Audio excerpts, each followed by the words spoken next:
ओम अग्निमीडे पुरोहितं यज्ञस्य देवमृत्युजं होतारं रत्नधातमम्।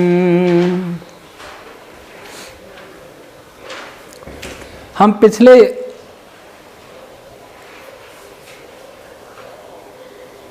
कई दिनों से इस मंत्र पर विचार कर रहे हैं।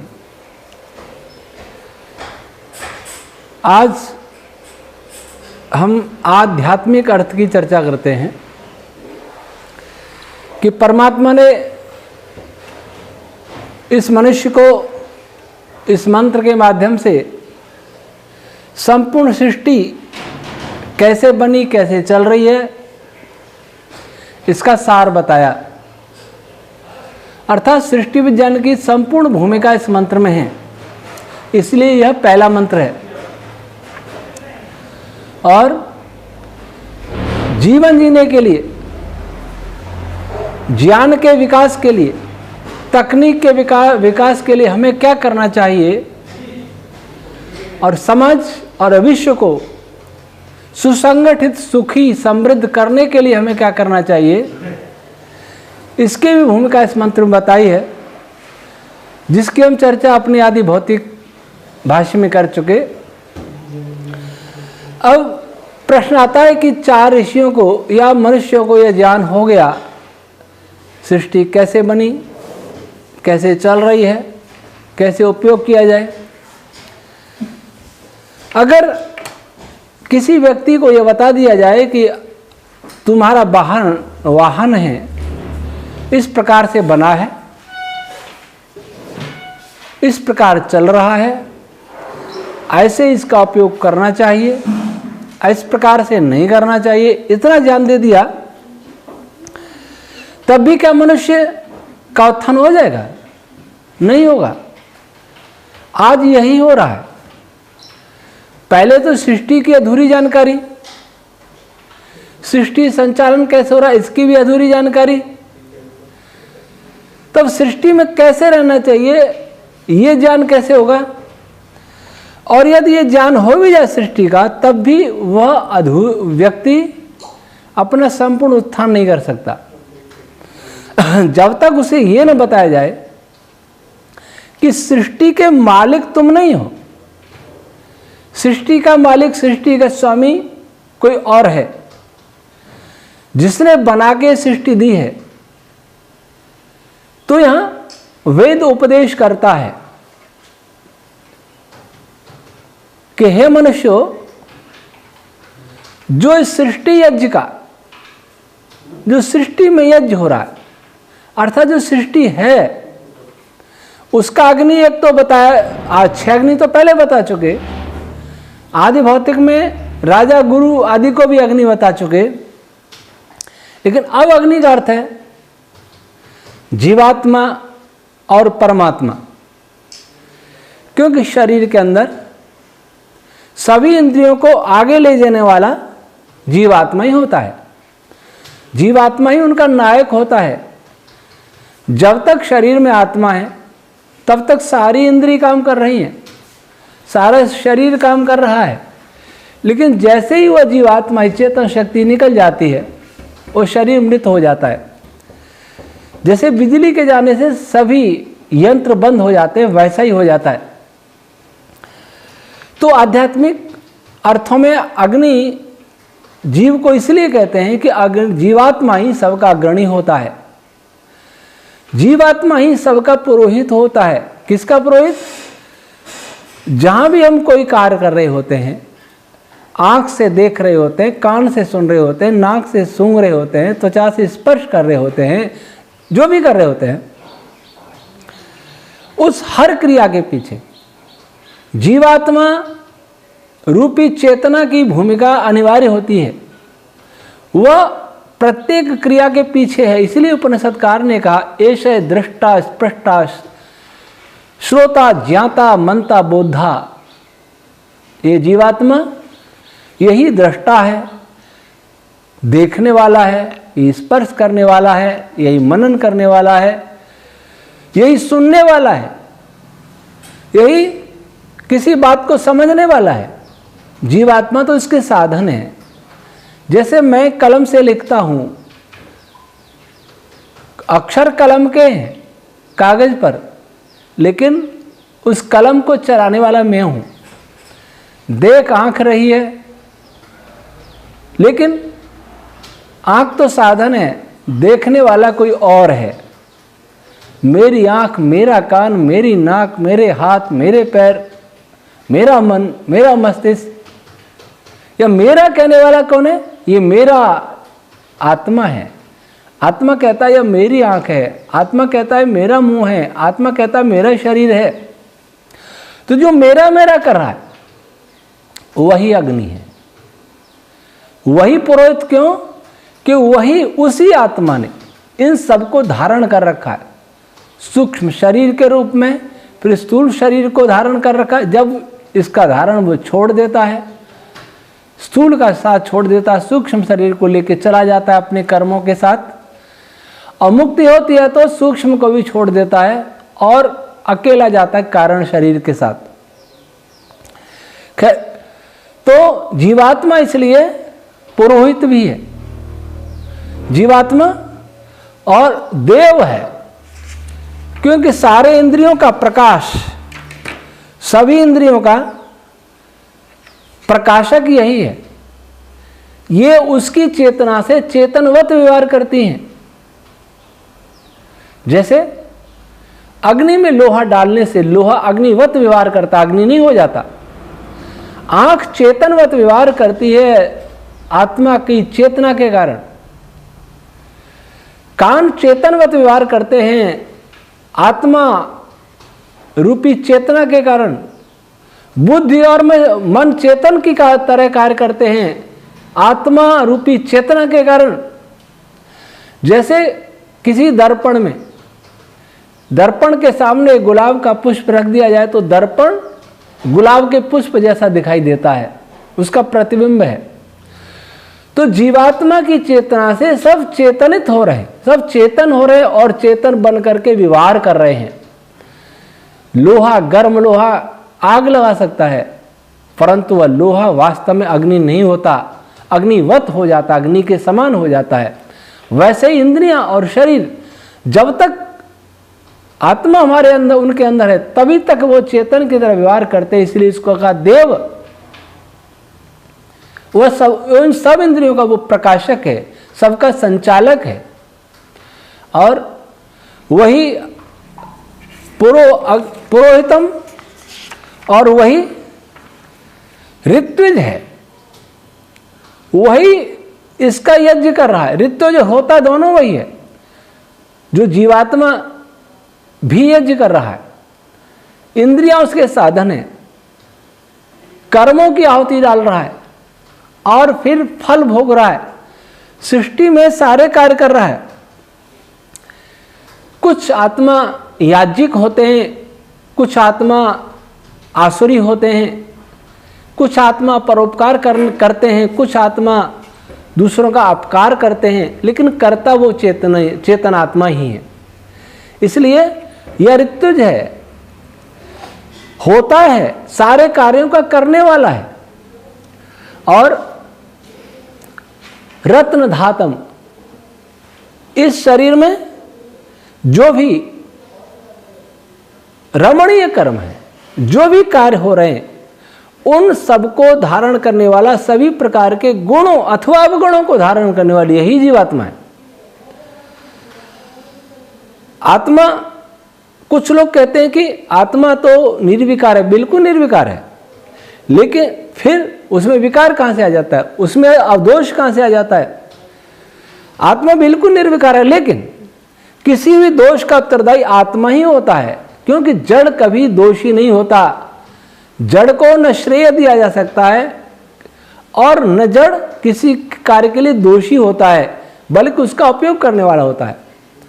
कुल्हाड़ी से हमने किसी वृक्ष को काटा कुल्हाड़ी ने, कुल्हाड़ी की चोट पड़ी, कुल्हाड़ी उसको काटती काटती सारा पेड़ काट दिया, लेकिन कुल्हाड़ी चेतना के बिना नहीं कर सकती।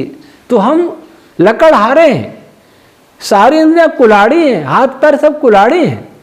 तो इसलिए अगर गलत काटा है, या तो पेड़ काटा या किसी की गर्दन काटी तो हत्या का दोष भी लकड़हारे को लगेगा, और पेड़ काटने का श्रेय भी, झाड़ियां काटने का श्रेय भी लकड़हारे को ही मिलेगा।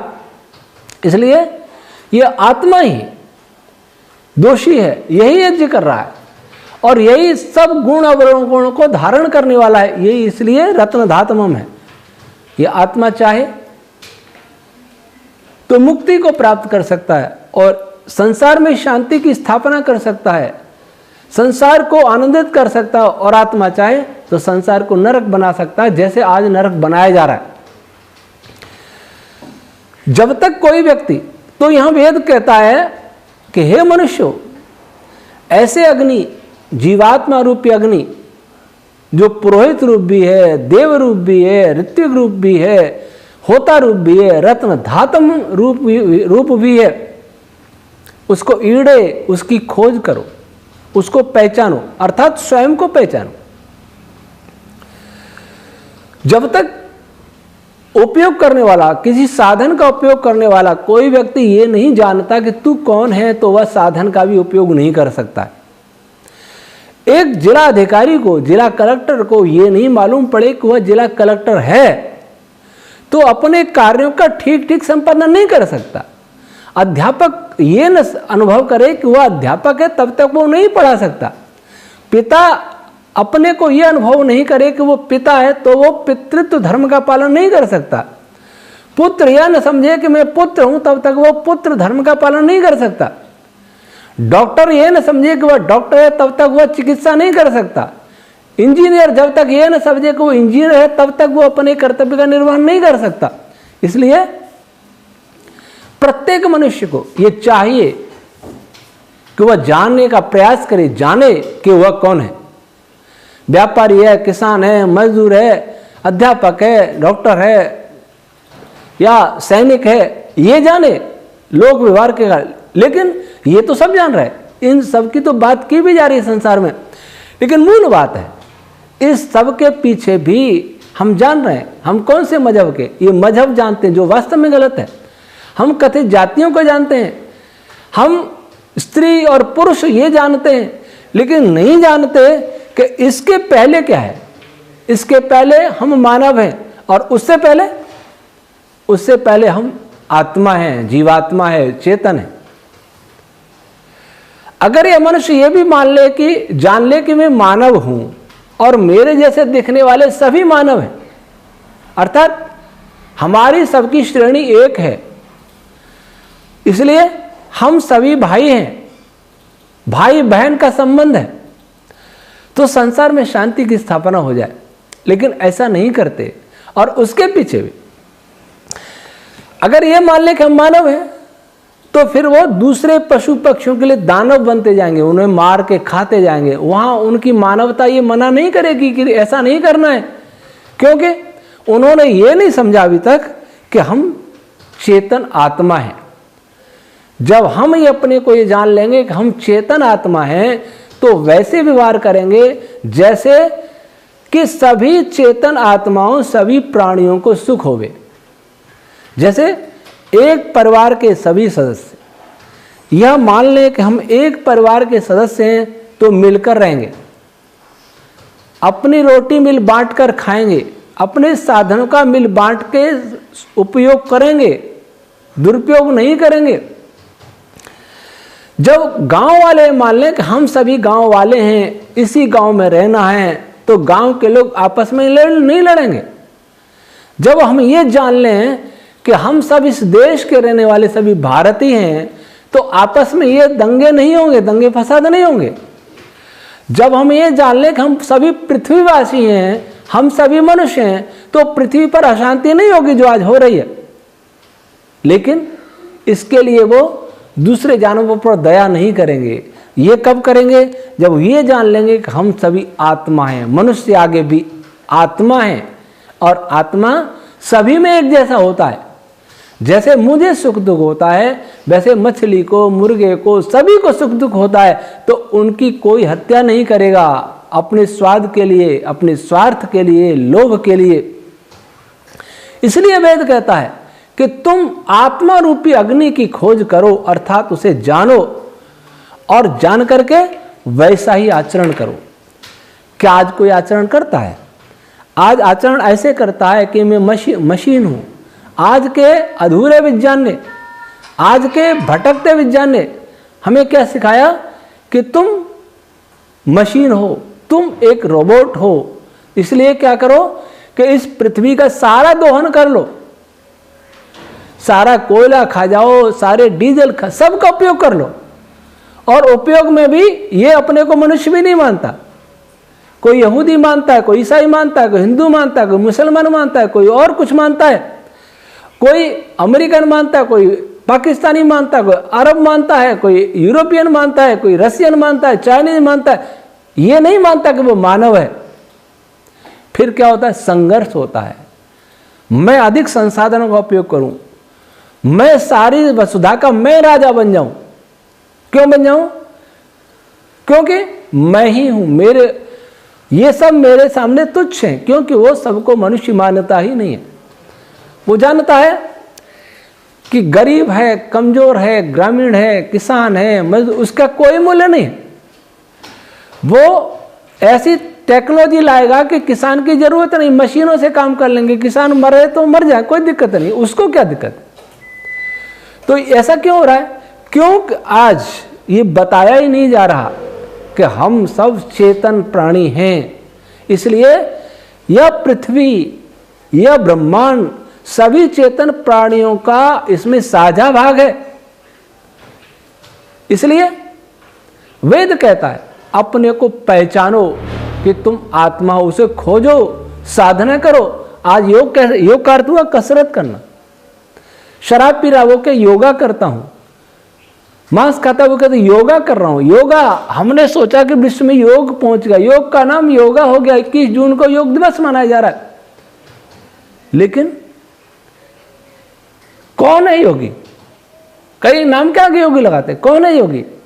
झूठ बोलने वाला, दुराचारी, लंपट, लोभी, चोर, हिंसक, शराबी, नशेबाज, ये सारे योगी हो गए। ये सब क्यों हो रहा है? क्योंकि कोई नहीं समझ रहा कि तुम चेतन आत्मा हो। बड़ा दिन चेतन आत्मा हो। और किसी भी विश्वविद्यालय में जितनी भी पुस्तकें होंगी, किसी भी रिसर्च सेंटर्स में ये बात नहीं बताई जाती कि तुम चेतन हो। मनुष्य को सब पढ़ाया जा रहा है, पर यह नहीं पढ़ाया जा रहा कि तुम कौन हो, तुम इंसान हो, यह भी नहीं पढ़ाया जा रहा है। आत्मा तो बड़ी बात है, तुम मनुष्य हो, यह भी नहीं पढ़ाया जा रहा है। कहीं भी कोई नैतिक सदाचार की शिक्षा है ही नहीं। इसलिए वेद पहली पीढ़ी में ही, पहली पीढ़ी के लोगों को ही पहले वाक्य के द्वारा ही सारी सृष्टि का बता करके, सार बता करके, और फिर लोक व्यवहार की बातें बता करके, फिर इसलिए बताया कि तुम अपने को जानो कि तुम क्या हो। हम क्या सोच रहे हैं? लोग क्या सोच रहे हैं? जो सबको खाना चाहते हैं वो क्या सोच रहे हैं कि वो कभी मरेंगे नहीं। ऐसा रावण ने भी सोचा था, ऐसा कंस ने भी सोचा था, ऐसा दुर्योधन ने भी सोचा था। वे कहां गए? अस्तित्व मिट गया, धरती सबको खा गई। और आज जो सोच रहे हैं उनको भी खा जाएगी। लेकिन वे नहीं जानते कि वे क्या कर रहे हैं। वे नहीं जानते कि वे कौन है। वे नहीं जानते कि उनकी जो कब्रों में सियार उनकी खोपड़ियों से ठोकर मारते फिरेंगे, एक दिन सब बिखर जाएंगे, ईंट ईंट बिखर जाएगी। इसलिए सृष्टि को बताने के बाद यह बताना अनिवार्य था कि इस धरती पर जो सर्वश्रेष्ठ प्राणी परमात्मा ने बनाया, उसे यह कहा जाए कि तुम अपने को खोजो, अपने को पहचानो। अगर मनुष्य मान ले कि मैं चेतन हूं और शरीर जड़ है, और इस शरीर रूपी अपने आवरण को मुझे एक दिन छोड़ना है, तो वो शांति से जिएगा, अफरा तफरी नहीं मचाएगा, किसी के गले नहीं काटेगा, हिंसा नहीं करेगा, अफरा तफरी नहीं करेगा। क्यों? वो सोचेगा कि सब क्षण भंगुर है। इसलिए अधिक मोह मत कर। अगर किसी व्यक्ति को यह कह दिया जाए कि तुम्हारी आयु 7 दिन है केवल, तो सारे काम छोड़ करके वो साधना करने लग जाएगा, धार्मिक बन जाएगा, कोई गलत काम नहीं हो जाए। अगर ये भावना उसकी जीवन भर बनी रहे, ये भावना दृढ़ कर जाए कि 7 दिन नहीं परंतु 1 दिन मुझे जाना है, तो क्यों मैं संचय करूं? क्या कारण है कि कुछ पूंजीपतियों के पास इतनी संपत्ति है कि देश के सकल घरेलू उत्पाद से भी अधिक। कोई ऐसे सुनते हैं कि 2 परिवार ऐसे जिन पर विश्व की 80% संपत्ति है। मैं नहीं जानता कितना सच है कितना सही है, मैंने तो एक आयकर आयुक्त को कहते सुना था, जिसके पास 80% संपत्ति हो, जिन परिवारों के पास विश्व का, उनका आमाशय भी कोई किलो 2 किलोमीटर लंबा नहीं है, उतना ही है जितना एक गरीब व्यक्ति का आमाशय बड़ा होता है। उतना ही खाएगा वो भी अन्न नहीं खाएगा, मांसाहारी मांस खाएगा और कब्रिस्तान बनाएगा पेट को, पर खाएगा सीमित। वो अपने इंद्रियों से सीमित ही भोग कर सकता है, असीमित भोग कर ही नहीं सकता है, और भोग के रोग पैदा करेगा। वो सोने के लिए भी एक चारपाई चाहिए, मरेगा तो चारपाई की बराबरी जगह मिलेगी उसको। फिर भी इतना क्यों कि सारी दुनिया की संपत्ति मैं ले लूं। अब खोज की जा रही है कि आयु बढ़ जाए, अपनी आयु बढ़ाना और दूसरों की जान लेना। वे मर जाएं तो उनके भी घर, उनकी झोंपड़ियों को जला करके अपने भवन भव्य बनाने की तैयारी हो रही है। तैयारी नहीं हुई, बनाए जा रहे। जो ऐसे लोग हैं उनकी संपत्ति में कितने निर्धनों का रक्त है, उसमें कितनों का शोषण हुआ, किस प्रकार शोषण हुआ, किस प्रकार से टैक्स कहां से कहां जाता है।